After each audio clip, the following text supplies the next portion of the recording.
Some server parameter file tips and tricks that I'm actually going to show you in a demo in a moment. Oracle looks by default in a predefined location that's set, you guessed it, via a initialization parameter for a server parameter file, the binary SP file. If that's not there, or if the file's corrupted, then the instance will look for a text representation or a P file. You can also use the startup command with the P file clause to start an instance with your own P file. You sometimes have to do that when you're trying to resurrect a failed Oracle server. You can do some neat tricks with your parameter files similarly to how you work in the Cisco IOS if you have experience with those routers and switches. You can create a P file from the SP file. That'll give you a quick text representation of the server parameter file settings.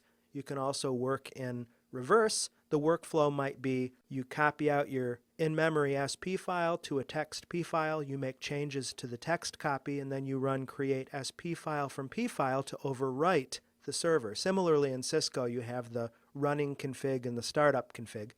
You can also create a P file from memory contents, not just what's in the server parameter file in the database proper, but also what's actually in server RAM. When we're in SQL+, we use alter system set to change initialization parameters, and you can optionally set the scope to be just the server parameter file, just memory, or both. You'll see how that works in just a second. Many initialization parameters are dynamic, which means you can change them on the fly while the instance is running, and you do not have to bounce or restart the Oracle instance. Other parameters are static and do require a restart, not a server restart, but an Oracle instance restart in order for those changes to go into effect. And then similarly to how the Cisco IOS works again, there is a SQL+ internal command called show with which you can view parameter values.